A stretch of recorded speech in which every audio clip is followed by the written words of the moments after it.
আসুন ম্যাডাম, আসুন, আপনি আসুন। ঠিক আছে,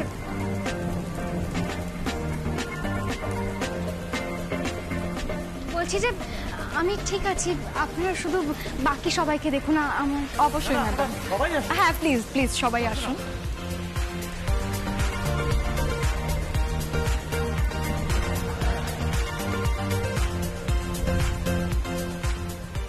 ওয়াও, কি দারুণ অ্যাম্বিয়েন্স, তাই না পাপা? অবভিয়াসলি ভালো অ্যাম্বিয়েন্স তো হবেই, এত বড় একটা গানের অনুষ্ঠান। সত্যি চমৎকার অ্যাম্বিয়েন্স, বৃষ্টির শব্দে মন ভরে যাচ্ছে, দারুণ অ্যারেঞ্জমেন্ট। এটাকে বলে প্রপারলি প্ল্যান্ড ইভেন্ট, তাই না? ঠিক তাই।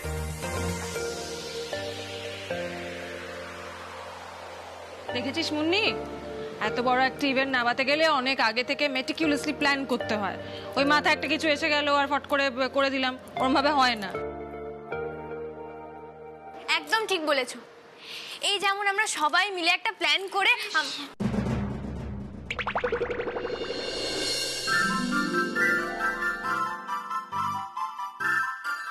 ছোট দিদি, কি গো তুমি তো দেখছি আমার চেয়ে বেশি বুড়ো হয়ে গেছো, কিছু মনে থাকে না? হ্যাঁ মা, কৃষ্ণা কোন প্ল্যানের কথা বলছে?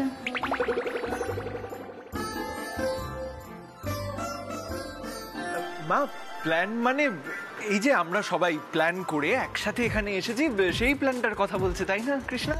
হ্যাঁ হ্যাঁ, আমি ওটাই বলতে চেয়েছিলাম। একদম। হ্যাঁ মানে আমরা কৃষ্ণকলির গান শোনার জন্য এখানে সবাই চলে এসেছি আর কি।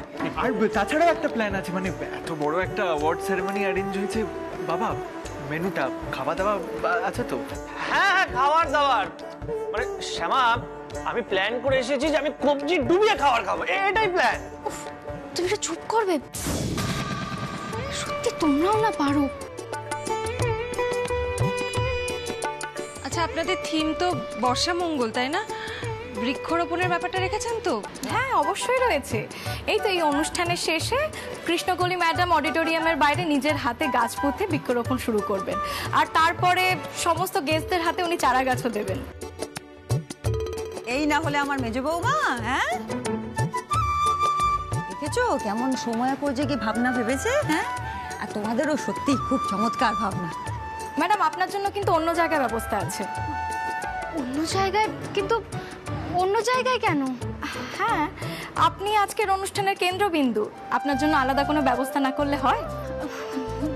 দেখুন, আমি কিন্তু আমার পরিবারের সবার সঙ্গেই বসতে চাই, আর তার থেকেও বড় কথা, আজকে যে আমি এখানে এসেছি সেটা কিন্তু আমার পরিবারের সকলের জন্য।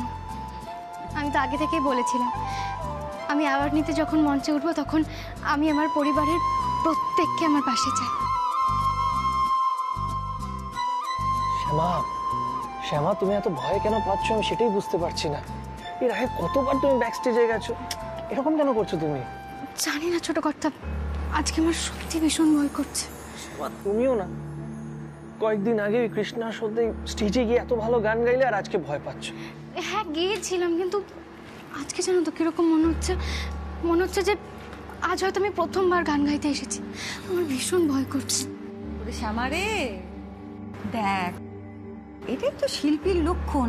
দেখ তোর নিষ্ঠা এটা এই কথাটা বলছে, কারণ আদর্শ শিল্পী যে হয় তার কাছে প্রতিটি অনুষ্ঠান প্রথম দিনের অনুষ্ঠানের মতনই গুরুত্বপূর্ণ হয়, তবেই না শিল্পীর উত্তরণ হয়। হ্যাঁ, নইলে তো সে বাধা পড়ে যাবে।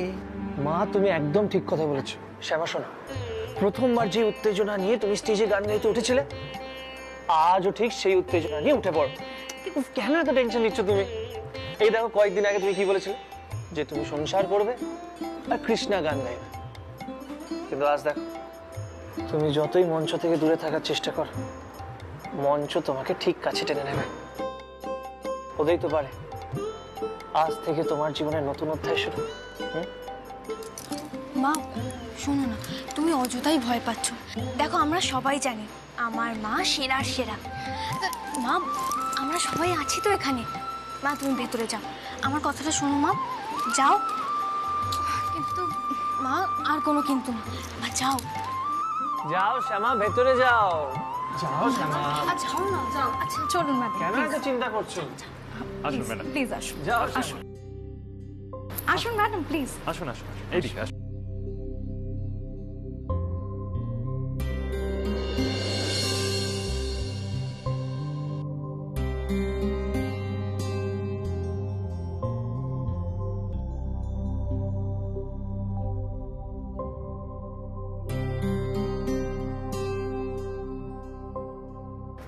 ইস, একটু হলেই কৃষ্ণা সব ফাঁস করে দিচ্ছিল।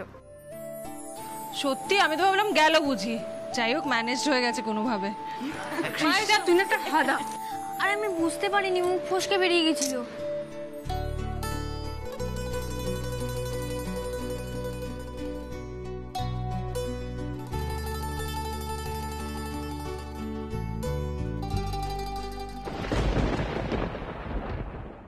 আসুন ম্যাডাম, আসুন আসুন আসুন। কাইন্ড এদিকে আসুন। সাবধান। বলছিলাম যে আপনারা আমাকে এখানে নিয়ে আসলেন। আমরা স্টেজের ব্যাক সাইডেই আছি। সেটা ঠিক আছে, কিন্তু না আসলে আমার ফ্যামিলির কাছ থেকে সরিয়ে। হে মা, না না, সরিয়ে আনবো কেন? দেখুন না, আপনার বাড়ির সবাই অডিয়েন্স সিটে বসে আছে, আপনি এখান থেকে দেখলেই দেখতে পাবেন। ম্যাডাম একটু চা খাবেন? আনি? হ্যাঁ, জিজ্ঞেস করছো কেন? অবশ্যই খাবেন, তুমি একটু বলে দাও। না না, আমার চা লাগবে না, কিচ্ছু লাগবে না, ঠিক আছে। সে কি ম্যাডাম, আপনি চা খাবেন না? আপনি এতদিন পর স্টেজে উঠে গান গাইবেন, আমরা কতদিন পর আপনার গান শুনবো, তাও আবার লাইভে। চা খেলে তো গলাটা একটু ভালো থাকবে। ম্যাডাম আমি বলি কি, আপনি একটু রেস্ট নিয়ে নিন, আমরা এদিকে কাউকে আসতে দেবো না। না না, তার কোনো দরকার নেই। আর এখানে না নিয়ে আসলেও হতো আমাকে, আমি আমার ফ্যামিলির সবার সঙ্গে বসে যেতাম, কোনো অসুবিধা হতো না কিন্তু আমার। তা বললে কি হয় ম্যাডাম? দেখুন, আজকের অনুষ্ঠানের বিশেষ আকর্ষণ আপনি, আপনার জন্য বিশেষ ব্যবস্থা থাকবে না তা কখনো হয়?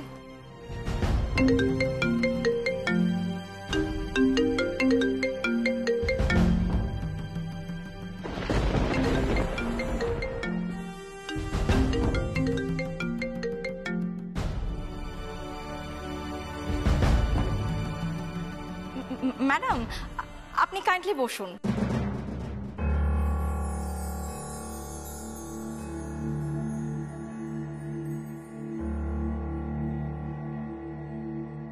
হ্যাঁ স্যার বলুন। সব ঠিকঠাক মতো হচ্ছে তো? ঠিক আছে তো মনে হচ্ছে। তোমার মনে হওয়াটা আমি জানতে চাইনি, সব কাজটা প্ল্যান মাফিক হচ্ছে কিনা সেটা বলো। সেরকমই এগোচ্ছে স্যার, আপনি ঠিক যেরকম বলে দিয়েছিলেন অক্ষরে অক্ষরে ঠিক সেরকমই পালন করা হচ্ছে। তোমরা শিওর তো? কেউ কিচ্ছু আন্দাজ করতে পারিনি? না স্যার, কেউ কিচ্ছু আন্দাজ করতে পারেনি। কীর্তনের রানী কৃষ্ণকলিকে সম্বর্ধনা দেয়া হবে, তার সাথে বর্ষা মঙ্গল, এই পর্যন্তই স্যার, ব্যাস। বি কেয়ারফুল, কেউ যেন কোনো রকম আন্দাজ না করতে পারে। এই কৃষ্ণকলি, আই মিন শ্যামা চৌধুরী আর ওর হাজব্যান্ড খুব বুদ্ধিমান মানুষ, কিন্তু ওরা যেন ভুলেও কিছু টের না পায়। Okay sir. এই পরিবারের ওপর আঘাতটা কখন কিভাবে আসবে এক মুহূর্ত আগেও যেন কেউ বুঝতে না পারে। Okay sir. কাজটা কিন্তু ঠিকঠাক মতো হওয়া চাই, আর আমাকে টাইম টু টাইম আপডেট দেবে। ওকে।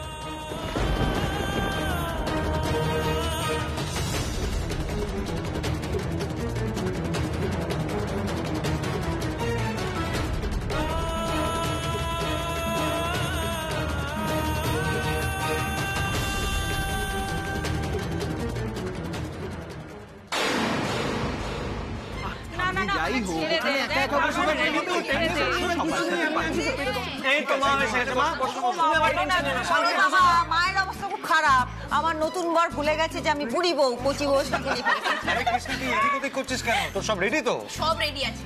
শোনো না, বলছি কি, ভালো করে তো রিহার্সাল করা হয়নি, আমি কি পারবো বলো? আমাকে বাদ দিয়ে দাও না। হ্যাঁ হ্যাঁ, আমিও বর্দি ভাইয়ের দলে, আমাদের তোরা বাদ দে বাবা, আমরা পারবো না এসব।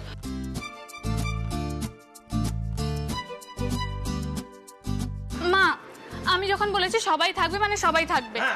আরে বুঝতে পারছিস না মুন্নি, তোদের প্রিপারেশন আছে একটা, আমরা কিছুই জানি না। এত বড় একটা প্রেস্টিজিয়াস স্টেজ, কত ভালো অডিয়েন্স থাকবে বলতো, ইন্টারন্যাশনাল অডিয়েন্স থাকবে, তার সামনে আমরা কিছুই পারবো না, কেমন লাগবে বলতো? তারপর লেজা গোবরে হলে কিরকম হবে ব্যাপারটা? তুমি দেখেছো বড় বৌমাই বলছে লেজে গোবরে হয়ে যাবে, আমার তো ঘুটে পড়ে অবস্থা হবে, আমি বাপু এখনই নিয়ে যাবো। না না ঠাম্মি তুমি বসো, কেউ কোথাও যাবে না। ওরে ছোট দিদি এত জোর কেন করছিস বলতো? কি বলছো দিদি, জোর করবে না মানে? এত সব প্ল্যান প্রোগ্রাম হলো, এখন যে যার মতো কেটে পড়ছে, ওরা ঠিক করছে বলো তো। এই তুমি চুপ করবে? একটা গোলাপি রঙের পাঞ্জাবি ওটা কচি সেজেছে বলে, আরে মঞ্চে উঠতে গেলে তো আর মঞ্চের মতন কিছু জানতে হবে নাকি?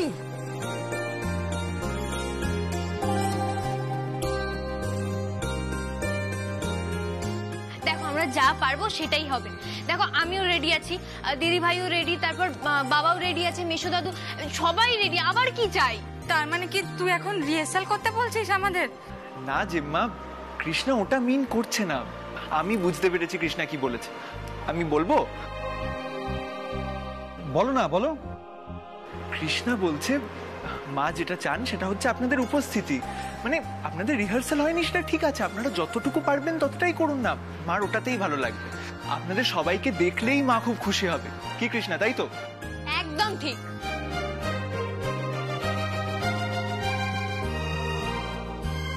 আচ্ছা আচ্ছা, এবার আমার কথাটা একটু শান্ত হয়ে শুনবে সবাই? বলছিলাম সবাই শুধু নিজের অংশটা মনে রাখো, ব্যাস, কোনো ভুল হবে না, ট্রাস্ট মি।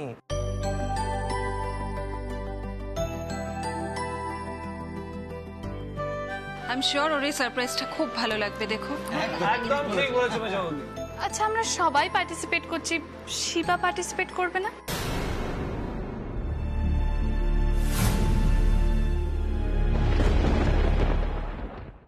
দিদি ভাই এসবের মধ্যে ওকে ইনভলভ করার কি খুব দরকার আছে?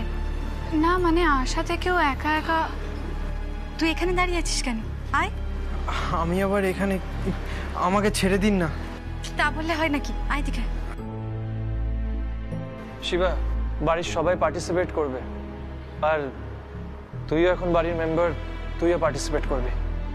আমরা সবাই জানি তুই একটা অন্যায় করেছিস, কিন্তু আজকে আনন্দের দিন, এইসব না ভাবাই ভালো। আমি মানে, তাছাড়া বাড়ির একজন যদি আলাদা বসে থাকে সেটা নিয়ে সবাই প্রশ্ন করবে। ও যদি পার্টিসিপেট করতে চায় করুক।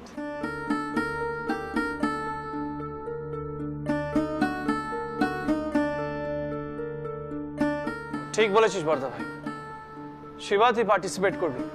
মনি, ওকে বুঝিয়ে দিস কি করতে হবে। ওকে পাপা। ঠিক আছে, চলো আমরা চাই তো। চলো চলো, রেডি তো সবাই? চলো চলো। বুঝতে পারছি না বাপু। শিবা তোমাকে কি করতে হবে আমি তোমাকে সব বুঝিয়ে দেবো, ঠিক আছে? ঠিক আছে, তুমি যাও, আমি আসছি।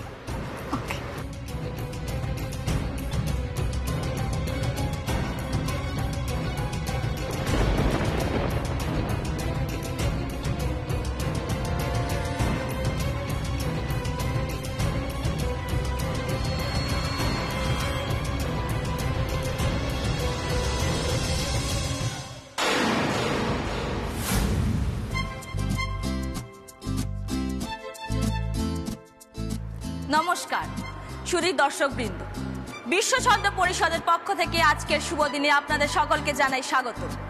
আজকে আমরা এখানে সমবেত হয়েছি শুধুমাত্র সঙ্গীতের টানে। সঙ্গীত যাদের হৃদয় আলোড়িত করে তুলতে পারে তাদের জন্য আজকের এই নিবেদন।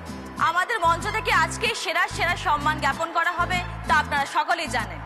যাকে সেই সম্মান দিতে পেরে আমরা নিজেরা সম্মানিত হতে পারবো, জেনে আসি তার কথায়।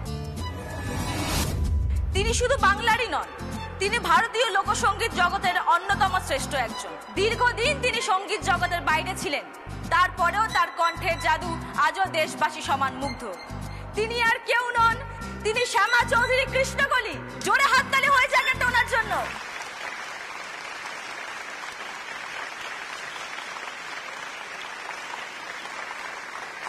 কি ব্যাপার, একা একা বসে আছো? বাড়ির সবাই কই? সবাই রিহার্সালে ব্যস্ত আছে। সবাই রিহার্সালে ব্যস্ত মানে?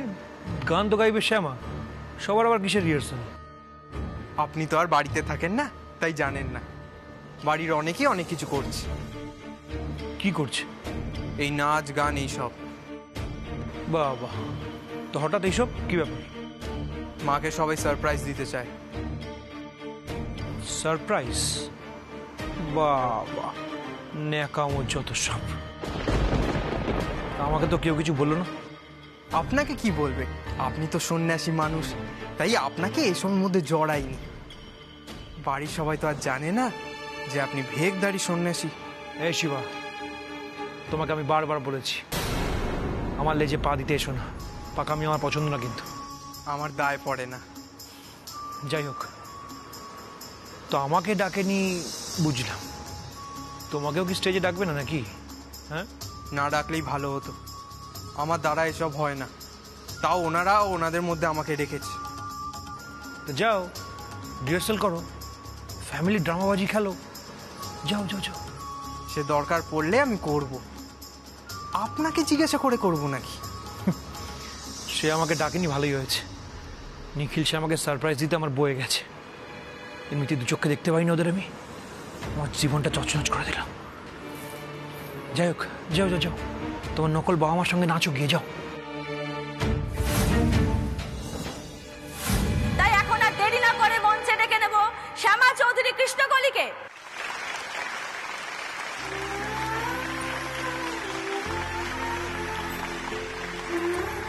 ম্যাডাম, এবার আপনি চলুন।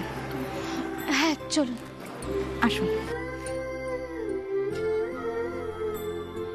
কৃষ্ণকলি ম্যাডাম, আপনাকে আহ্বান জানাচ্ছি বিশ্ব ছন্দ পরিষদের পক্ষ থেকে।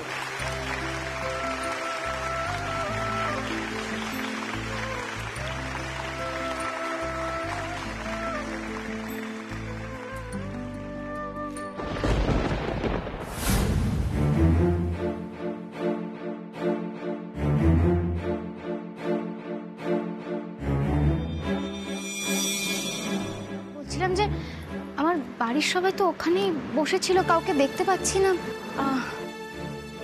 সেটা তো ঠিক বলতে পারবো না ম্যাডাম। মানে এখানেই তো ছিলেন, জানেন না? মানে ঠিক সময় মতো জানতে পারবেন।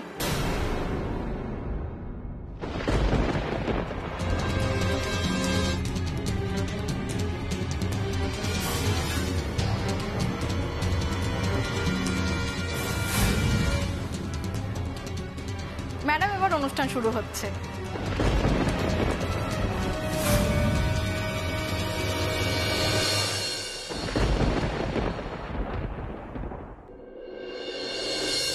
মানে অনুষ্ঠান শুরু হচ্ছে, এদিকে আমার বাড়ির কেউ নেই, আমি তো কিছুই বুঝতে পারছি না। সেটা আমি ঠিক বলতে পারবো না ম্যাডাম। অদ্ভুত তো, শিবাকেও তো উঠে যেতে দেখলাম। মেজদাদা ওখানে আছে, আমি বরং একবার মেজদাদাকেই জিজ্ঞাসা করি। আমি একটু আসছি।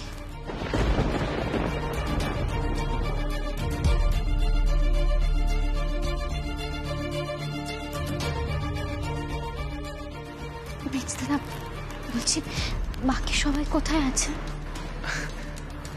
আমি জানি না শ্যামা, আমি একটু বাইরে গেছিলাম, আমিও দেখছি কেউ নেই, আমি বলতে পারবো না।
কিন্তু বাড়ির বাকিরা কোথায়? আর কাউকে তো দেখছি না।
আরে তোর ভালো লেগেছে তো? আমার খুব ভালো লেগেছে। এইরকম উপহার আমি কোনোদিনও পাইনি।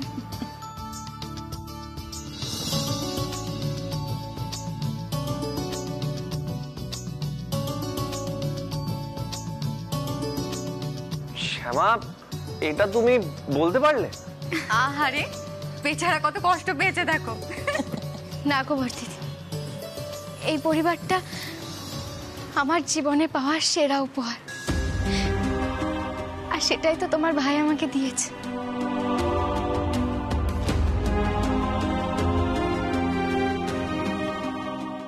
বিশ্বাস করো, আজ আমি এত খুশি, আমি সেটা তোমাদের বোঝাতে পারবো না।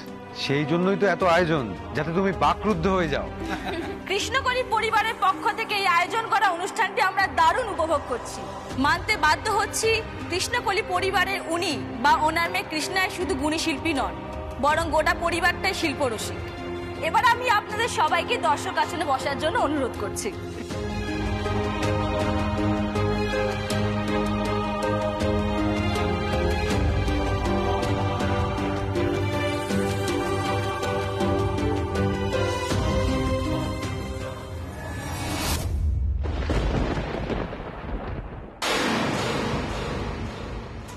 এবার শ্যামা চৌধুরী মানে আমাদের প্রিয় কৃষ্ণকলিকে সম্মান জ্ঞাপনের পালা। এই পুরস্কার প্রদানের জন্য আমি ডেকে নেব আমাদের সংস্থার কর্ণধার শ্রী প্রবুদ্ধ ঘোষ মহাশয়কে।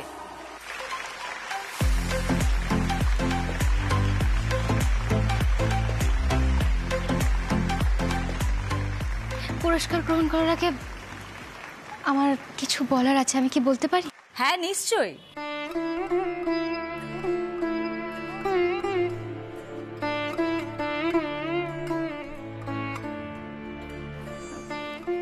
সাধারণত মানুষ প্রথমে পুরস্কার হাতে নেয়, তারপর কথা বলেন, কিন্তু আমি আগে কথা বলছি বলে কেউ অবাক হবেন না। আসলে কি বলুন তো, এই কথাগুলো না বলে আমি কিছুতে পুরস্কার নিতেই পারবো না। আসলে আজ অনেকগুলো দিন বাদে আমি নিজের জন্য মঞ্চে এসে দাঁড়িয়েছি। বিশ্বাস করুন, ভয় আমার হাত পা কাঁপছে, আমার সত্যি ভীষণ ভয় করছে। হ্যাঁ, আপনারা তো এটাই ভাবছেন যে দুদিন আগেই আমাকে একটা রিয়েলিটি শো এর মঞ্চে দেখেছেন, অথচ আজকে আবার এই নতুন করে ভয় কেন? সেদিন আমি আমার মেয়ের জন্য ওখানে গিয়েছিলাম। হ্যাঁ, ওনাদের সকলের অনুরোধে আমি গানও গেয়েছিলাম, কিন্তু সেদিন আমি এটা খুব ভালো করে জানতাম যে সেদিনের অনুষ্ঠান আমার জন্য ছিল না। আমি সেদিন গিয়েছিলাম মা হয়ে মেয়ের পাশে দাঁড়াতে। আর দেখুন, কৃষ্ণের আশীর্বাদে আমার মেয়েও আজকে আপনাদের অচেনা নয়।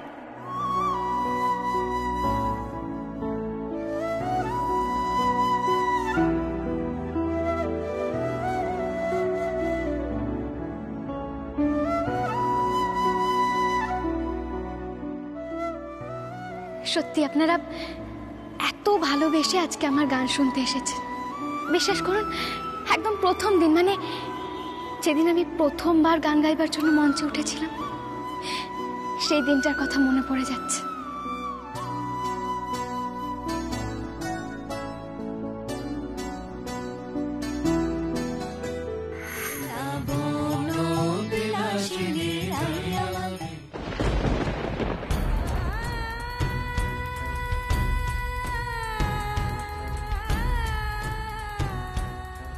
আর বিশ্বাস করুন, আজকে যদি সত্যি সব থেকে বেশি কারোর কথা মনে পড়ে থাকে, তিনি হলেন আমার বাবা, সম্পর্কে আমার শ্বশুর মশাই।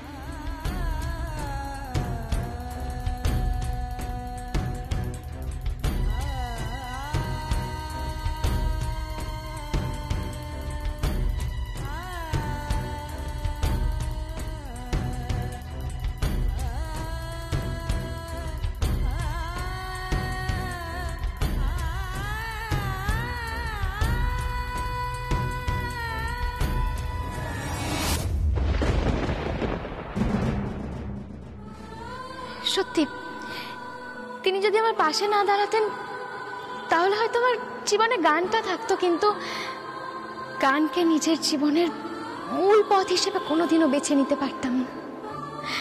আপনারা কেউ আমাকে কৃষ্ণকলি হিসেবেও চিনতে পারতেন না, জানতেও পারতেন না। আর আজকে যখন আপনারা আমাকে এই সম্মান দিচ্ছেন, তখন আমি মন থেকে এটা বিশ্বাস করি, বাবা যেখানেই থাকুন না কেন, সেখান থেকে আমাকে মন প্রাণ ভরে আশীর্বাদ করছে।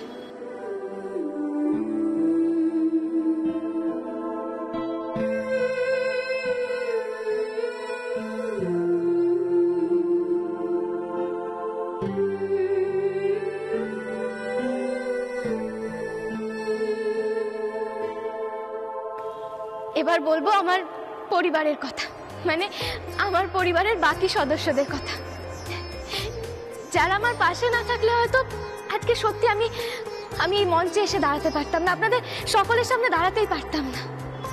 কারণ আমি খুব ভালো করে জানতাম আমি যদি কোনোদিনও মাথা ঘুরে পড়েও যাই, তবু আমার পরিবারের কেউ আমার মাথা মাটিতে ছুঁতে দেবে, আমাকে ঠিক বাঁচিয়ে নেবে।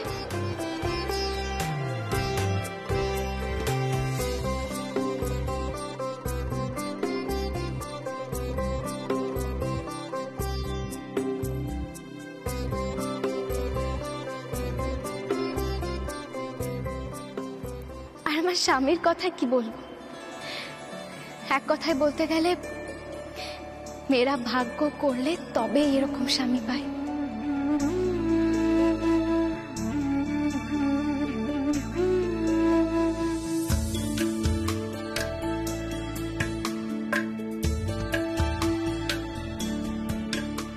আজকে এতগুলো কথা বলার পেছনে আমার একটাই কারণ, এই যে আপনারা এই সম্মানটা আমার হাতে তুলে দিচ্ছেন, তা তো শুধুমাত্র নির্ভুল সুরে গান গাওয়ার জন্য নয়, এই অ্যাওয়ার্ডটা দেওয়া হচ্ছে আমার সঙ্গীতের যাত্রাপথকে, আমার এই জার্নিটাকে সম্মান দেওয়া হচ্ছে। আর তার জন্য আপনাদের সকলকে অসংখ্য ধন্যবাদ। আমি মনে করি যে আমার এই যাত্রাপথে যে মানুষগুলো একদিনের জন্য, এক মুহূর্তের জন্য আমার হাত ছেড়ে দেয়নি, তারাও এই সম্মানের সমান দাবিদার।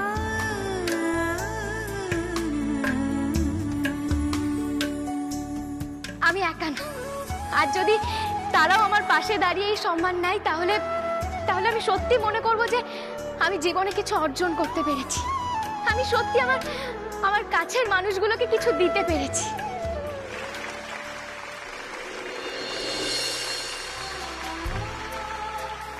অবশ্যই তারা আপনার পাশে থাকবেন।